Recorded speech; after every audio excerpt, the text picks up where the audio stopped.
All right, this week's letter. This week's letter comes from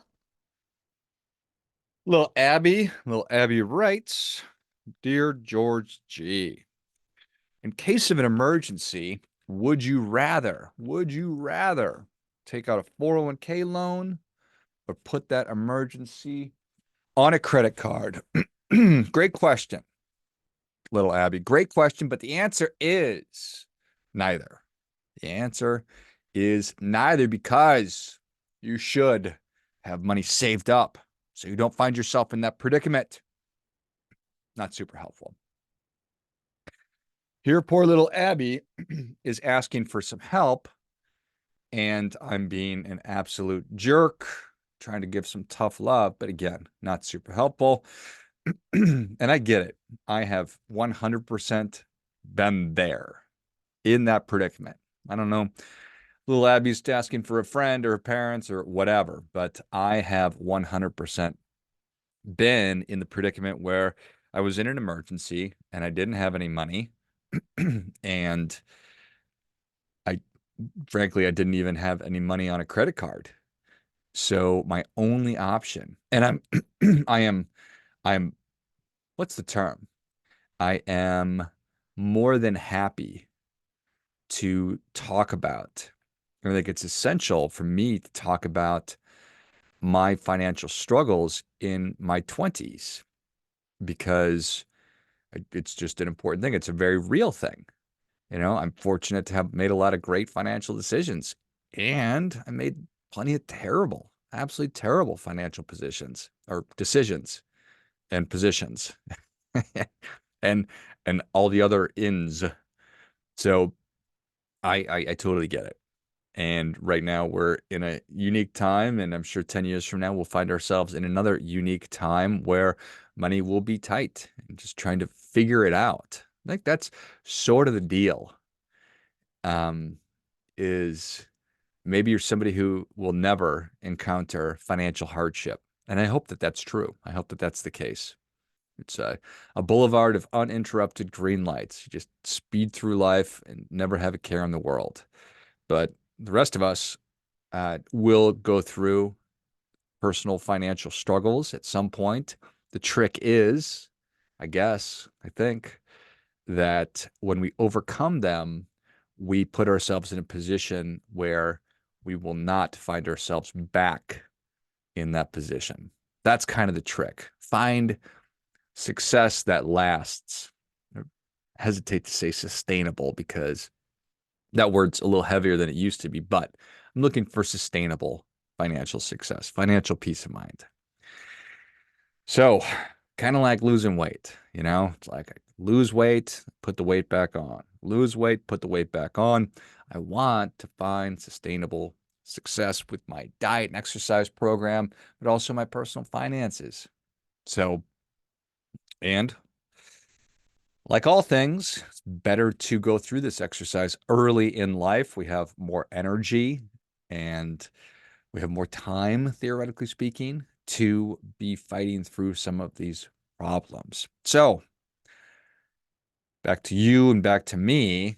When I was in my 20s, I again found myself in what you would consider to be a financial emergency with no room on my credit cards. And so, not only did I uh, take money out of a 401k, I just cashed it in. I just cashed in a 401k account from a previous opportunity. And if you don't know what happens when you do that, you pay, theoretically speaking, it was traditional. So that meant the money that went into the 401k is pre-tax. So I canceled it. I just took the money out. And so what happens is you get the money, but you will pay a 10% penalty on all the money that comes out. So I had that waiting for me. And then you're going to pay income tax on all that money also. So it's just, it's a bad scenario in so many different ways because it gets you out of an emergency very, very temporarily, because then you find yourself in another emergency shortly thereafter, within a year, obviously, because when income taxes come due, you now have this big tax liability. So 401k loan, credit card, I guess I guess one of those options would probably have been better for me. Um, so we're having this conversation because I hope to help you if you find yourself actually in this position that you will not have to make the kinds of decisions that I had to make. I mean, there are very few decisions in life or mistakes in life that are 100% permanent. I guess that there's plenty of them. And I'm sure that I've probably made plenty of permanent mistakes or decisions. This one for me was a bump in the road. And I am one of those people who learned from my mistakes and did the things that I'm going to share with you. So I share all this stuff just to let you know, wherever you are, I'm pretty confident I can help you get to where you want to go. You find yourself in this position, okay, let's get through it and then put ourselves in a position to be more successful moving forward. Do things more on your terms than having to respond to negative circumstances and to do so in a way that is not going to put you really behind and cause any permanent damage. Maybe just slow you down a little bit. So, all right. So now 20 years later, well, that's weird to think about, isn't it? But well, 20 years later, uh, I'm going to share accumulated wisdom. Yeah, okay. We'll see about that. So I want to give you a brief overview of 401k loans, how they work. So most 401k plans, not all 401k plans are the same. In fact, each 401k plan has sort of a plan constitution or a plan document that gives the rules, and not all 401ks allow for loans. So this may or may not be an option for you, but a lot of 401ks will allow you to borrow up to 50% of the money that is inside of your account. So if you have an account balance with $100,000, you can take up to 50,000. And that's not only that's not a good example. Let's say you had 50,000 in your 401k, you could withdraw 25,000 of it in the form of a loan. All right. The total you can take out of a 401k for a loan is 50,000.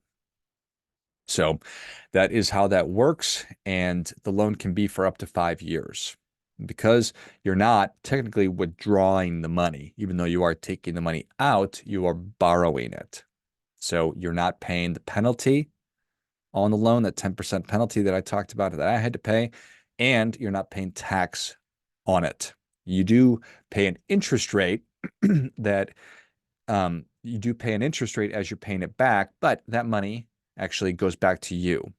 So you're paying yourself interest. Okay, so that's how that works. So you can do it over the course of 5 years. You can certainly do it much quicker if you're in a position to do that. So there's also hardship provisions, which have been changing with Secure Act and different legislation and stuff like that. But there's sometimes a hardship provision which allows you to take money out without paying penalty and stuff like that. So if you are in a position you're curious about this stuff, you simply need to reach out to whoever is in charge of employee benefits at your organization and get the answers. Okay. Now, I think that most of us understand how credit cards work, but not as many of us understand how a personal loan works because Abby's question here, the young lady who wrote the letter, was asking whether or not it makes more sense to take out a credit card or to put the emergency on a credit card, to pay for it with a credit card, or to take out a personal loan or a 401k loan, rather. So it's sort of another option. So credit card, personal loan, 401k loan. Personal loan, you borrow it from a bank, just like, we borrow everything. Comes from a bank or some kind of an online lender that you then will make monthly payments on. So you go to XYZ personal loan bank, they say, here's 20 grand. You're going to pay us back over the course of essentially 2 to 7 years. And you can choose the payment period. So you're going to pay back the principal plus interest. So you, theoretically speaking, I was going to say win, but you get the money that you need, and the bank gets the money back plus some interest. So that is one of those win-wins. A personal loan is an unsecured loan. You're talking about the difference is a secured loan, which is your house or your car. So you take out a second mortgage on your house, it's secured by your house. So if you default, the bank's going to come take your house. If you don't pay your car loan, the bank's going to come take your car. You don't pay your personal loan, well, they can't come and take you. Can they put you in jail? No, they can't put you in jail. It will hurt your credit. Okay. So that is how that works. Within a few days of getting approved for a personal loan, they give you the money minus any fees or whatever, and then you use it for whatever you want. Okay. Typically start repaying it after 30 days. And like I talked about, it's usually 2 to 7 years. Once you pay the loan off, it goes away. You have satisfied the loan. So that's how that works. There was a Nerd Wallet survey. It's a financial organization published in October of 23 that said almost 30% of Americans took out a personal loan in the past year. And the total that they took out was an average of $6,299. So there you go, $6,299. Sounds a lot like the average credit card balance in the United States. So quickly about 401k loans. The Rand Institute did a study a couple of years back, and the big takeaways were 1 in 10 loans, 1 in 10 401k loans results in a default.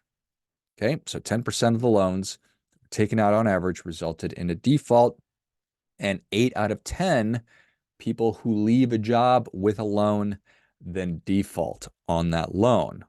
Okay, so that's different. So if you have a loan, you leave employment, you have an 80% chance that you're going to default on that 401k loan. So that's not good. So when you have also some findings from that study where the people that were low income or had low balances were much more likely to default on their loans than to repay them. And that happened when they got terminated.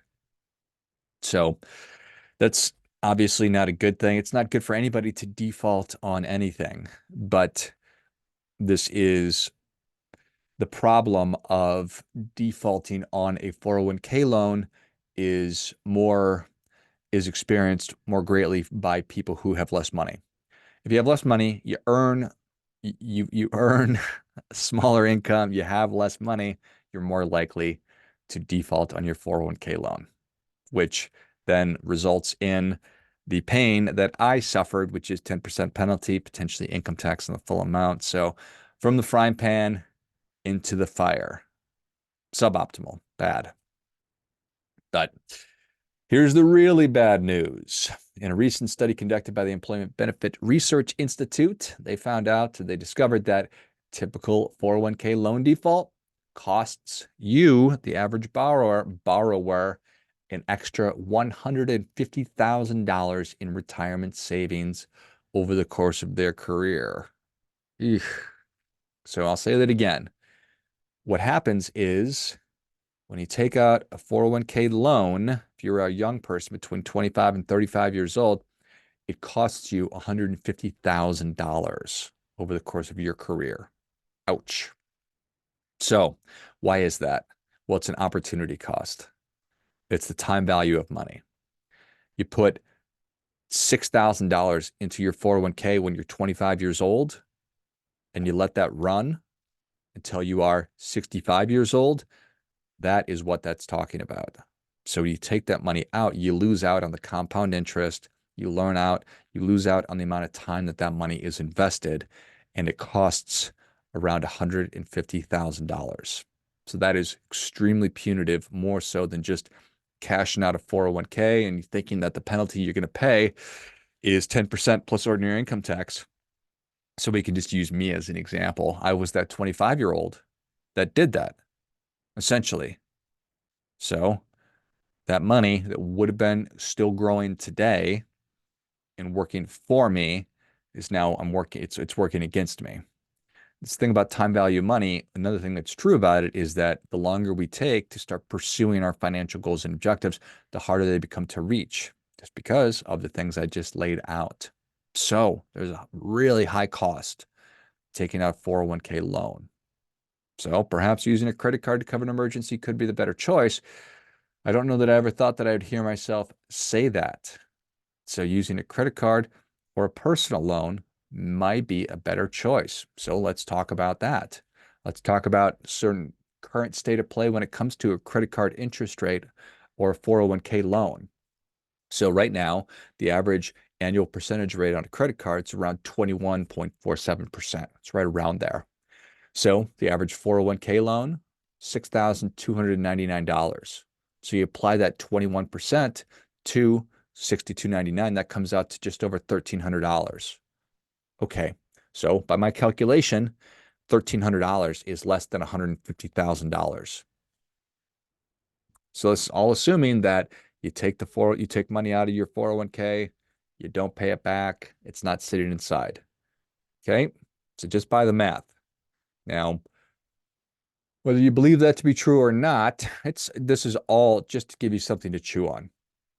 But I'm hoping that you are just tuning in to learn, not because you're actually in the predicament you're trying to figure out the best thing to do, but certainly an option for you. So the potential cost of the 401k loan being $150,000 in opportunity cost over the course of a career versus, paying a personal loan, and there's challenges to that, but I think you sort of understand the case that I'm trying to make, or just how I'm trying to lay this out for you.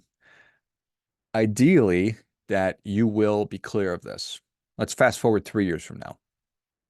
You have paid back your 401k loan. You have, gotten out of your emergency and paid off your credit cards, whatever it might be. I want you to proactively get to the point where you find yourself in a sustainable personal financial situation. That's what I want. So, steps to success. How do we get from here to there? Number one, get your emergency fund started.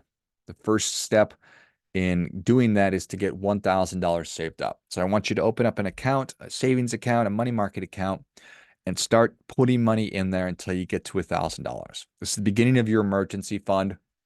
$1,000 is enough to cover most minor emergencies. Okay, I know that that's just your starting point. So step number two is the golden rule of personal finances, which is pay yourself first. So start making contributions to your financial objectives. So that could come in the form of investing or contributing to your 401k. It's a great way to pay yourself first, because before the money hits your checking account, it goes into your 401k account at work. So if you're at an employer that offers a 401k, I can't encourage you enough to enroll in that. Even if it's at 1%, just get started. You can also open up an IRA, an individual retirement account, or a brokerage account, or another savings account. Just start paying yourself first before you pay anybody else. The next step is I want you to get 1 month's worth of expenses saved up. Okay, get 1 month. So this means we need to know our cash flow, how much money we have coming in, how much is going out. We need to have a budget so we have a better understanding of our financial situation. Those are not the most fun things to do, and I'm not saying that they are. I'm saying that they're essential. So step number 3 is to then get 1 month's worth of expenses saved up. Then step number 4, if you have credit card debt. Step number 4 is I want you to get mad at that credit card debt and aggressively work to pay it off. So put a plan together. If you need a little bit of help doing that, I have a free course you can access for free. It's called Get Out of Debt. You can check that out. I'll put the links in the notes. Then once you've done that, however long it takes you, I want you to get 2 months of expenses saved up, then 3, then 4, then 5, then 6. I know how easily those words escape my mouth, blow into your ears. I know how hard that actually is to do.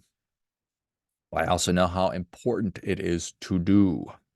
Once you have a fully funded emergency fund, 6 months worth of expenses saved up, you've got credit card debt paid off, you're starting to save for yourself and your financial priorities, you can let the tension out of your shoulders.